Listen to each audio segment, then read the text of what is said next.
So, Quiet Place 2 sees John Krasinski returning to the director's chair, and all the cast members from the first one return, including the dead ones, for a flashback scene at the beginning of the movie. And after said flashback scene, it picks up right where the first one left off. And just to start right off with the good, I think this movie did a really good job of continuing the vibe, the atmosphere, the tone of the first movie. It's filled with intense scenes from beginning to end. I think maybe even they took it up a notch from the first one. The directing seemed a little bit better this time around. It seemed like Krasinski is really, finding his way in the director's chair, and he's getting better with each movie that he does.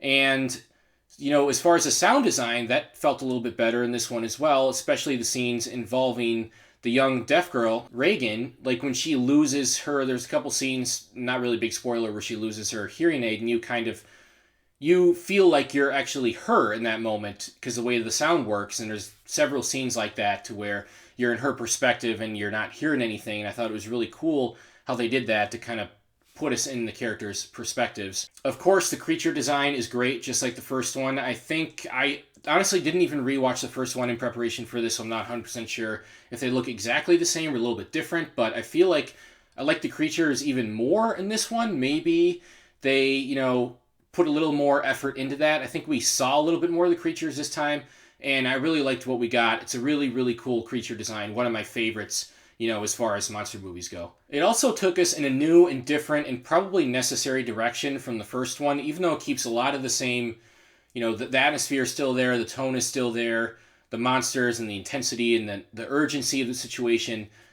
It moves on. It moves the story forward, maybe ever so slightly, but it moves it forward enough from the first one to where we're kind of expanding what we're seeing in this post-apocalyptic world, and we're not just with our main heroes anymore. We're seeing what other people are up to, what this has done to other people. There's some people that have some better situations, and we figure out what's exactly going on there. So I really liked how they expanded the world of this A Quiet Place universe that we have, and we learn a lot more about what's going on outside of the original family that they really stuck to in the first one, which was great for that, but it was really necessary for them to branch out for this one, and I'm glad that they did. And like I said, the movie starts off with a flashback that's about, 10, 15 minutes long before the title card.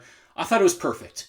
It's just enough to show us, kind of how this whole thing got started, how they got into the situation, so we have a little more insight as to what it was like and what people were doing and how everyone was reacting when this whole thing got started. So it was interesting to see that. It wasn't too much, just gave us just enough insight as to what things were like. So I appreciated that. Of course, the performances are great, but I really, really have to give a shout out to Cillian Murphy, or Cillian Murphy. I'm not sure which way it's pronounced. I've heard it both ways.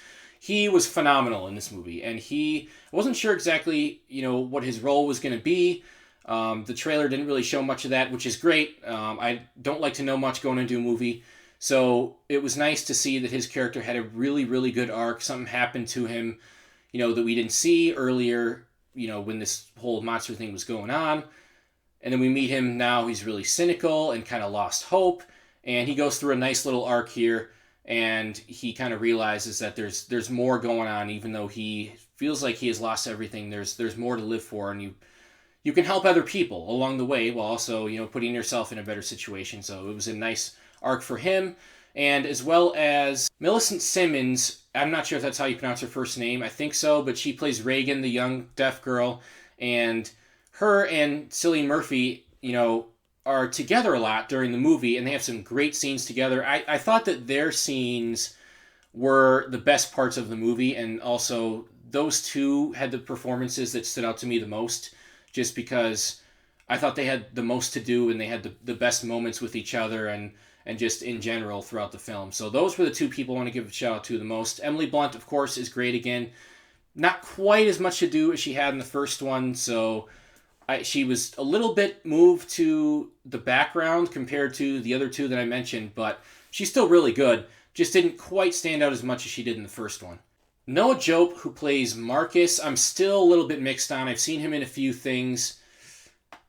I don't know how to exactly talk about this. I don't like harping on kid actors, but let's just say I'm not completely sold on him yet. I guess we'll see as, he gets older and his career goes along. There's certainly potential there, but it seems like he overdoes it a little bit sometimes, but it's not a huge deal.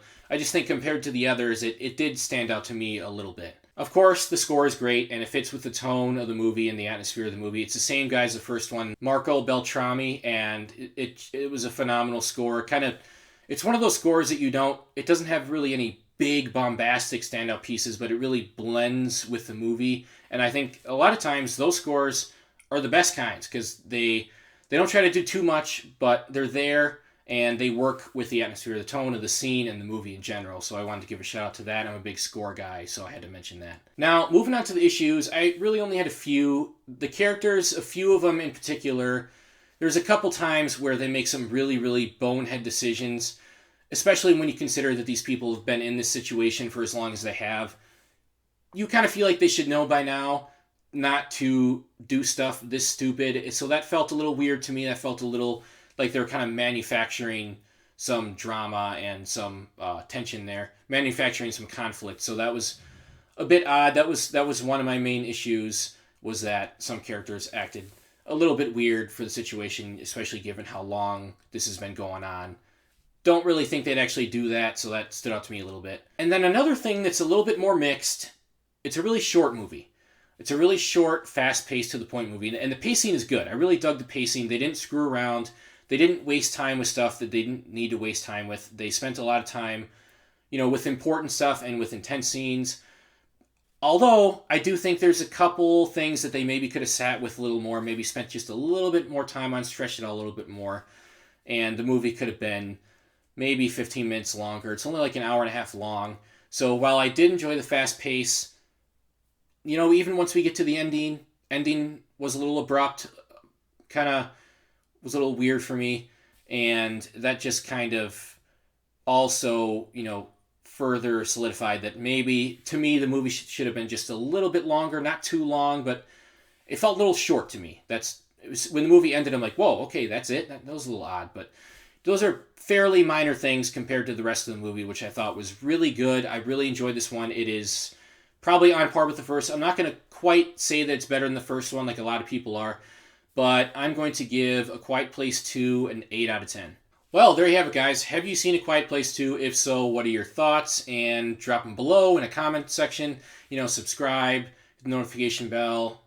Like this video. Liking is a huge help for YouTube channels. So if you can do that, if you enjoy the video, please, I'd greatly appreciate that. And I'm going to keep posting. I'm really working on getting a new setup. I know this is kind of all I got right now, but I'm going to get a better background and, maybe move these posters and get some other stuff as well. I'm working on that. That's going to happen. Just stick with me, and things will improve in that regard. But yeah, thanks for watching, and I will see you soon.